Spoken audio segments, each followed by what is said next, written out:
Assalamualaikum warahmatullahi wabarakatuh. Balik lagi dengan saya Andre Ramadan di kelas R001 Kehutanan. Video ini lanjutan dari video kemarin yang statistika part 1. Dan sekarang kita membahas tentang uji-uji yang ada di statistika non parametrik. Yang pertama adalah uji beda dua mean. Alternatif penyelesaian kasus. Dalam uji statistik untuk melihat perbedaan rata-rata antara dua kelompok menggunakan uji T. Ada dua hal pokok yang harus diperhatikan. Apakah kedua kelompok tersebut independen atau berpasangan atau pride? Jika independen, apakah varian kedua kelompok sama atau tidak? Sehingga dikenal dua jenis uji T, yaitu satu berpasangan atau dependent atau pride t-test. Yang kedua independent t-test. Ada varian yang sama maupun varian yang berbeda.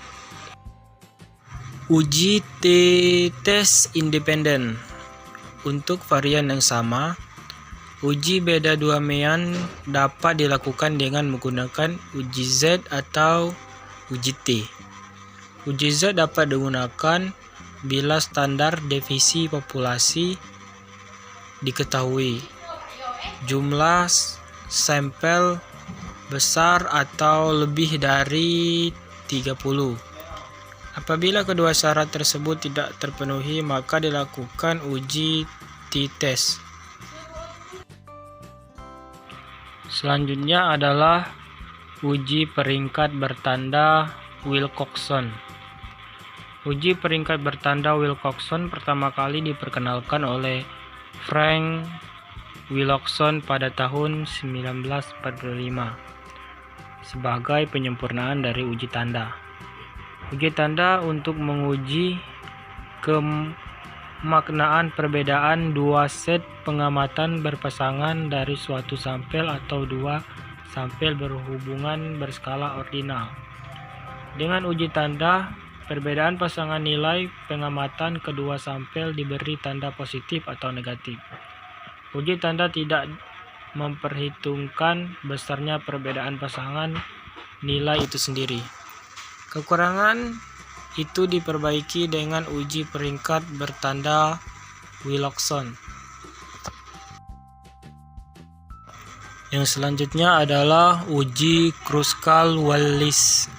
Uji ini digunakan untuk menguji hipotesis komparatif apabila data berskala ordinal pada lebih dari dua sampel independen. Langkah-langkahnya: 1. Menentukan hipotesis. 2. Menentukan tingkat signifikasi. 3. Menentukan kriteria pengujian.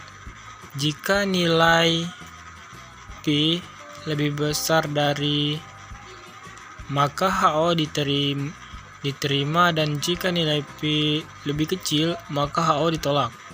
Atau jika hitung lebih kecil dari X2 tabel, maka HO diterima.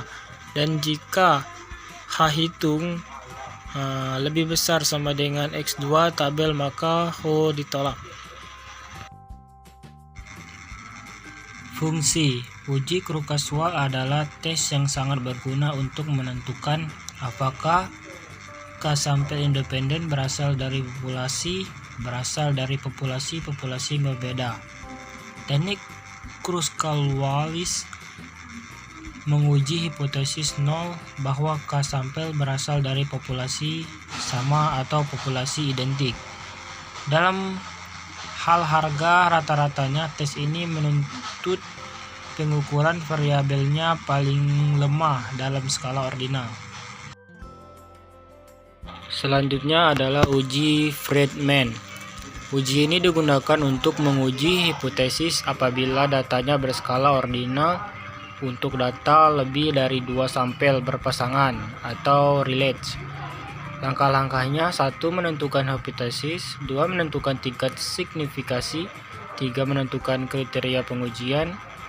HO diterima jika nilai P lebih besar sama dengan HO ditolak jika nilai P lebih kecil, atau HO diterima jika X kuadrat hitung lebih kecil dari X kuadrat tabel, dan HO ditolak jika X kuadrat hitung lebih besar sama dengan X 2 tabel. Yang terakhir adalah uji korelasi Spearman. Koefisien korelasi adalah bilangan yang menyatakan kekuatan hubungan antara dua variabel atau lebih. Juga dapat menentukan arah dari kedua variabel. Nilai korelasi R sama dengan min 1 lebih kecil sama dengan 0 dan lebih kecil sama dengan 1. Untuk kekuatan hubungan, nilai koefisien korelasi berada antara min 1 dan 1, sedangkan untuk arah dinyatakan positif dan negatif. Apabila R sama dengan minus 1, korelasi negatif sempurna, artinya terjadi hubungan bertolak belakang antara X dan Y bila X naik atau Y turun. Apabila R sama dengan 1, korelasi positif sempurna, artinya terjadi hubungan searah bila X naik dan Y juga naik, atau sebaliknya X turun atau Y juga turun. Untuk rumusnya uji korelasi Spearman ini, RS sama dengan 1 dikurang 6 sigma D kuadrat per N dalam kurung N kuadrat dikurang 1. Keterangannya, RS sama dengan nilai korelasi Spearman dan D adalah selisih antara X dan Y. N adalah jumlah pasangan data.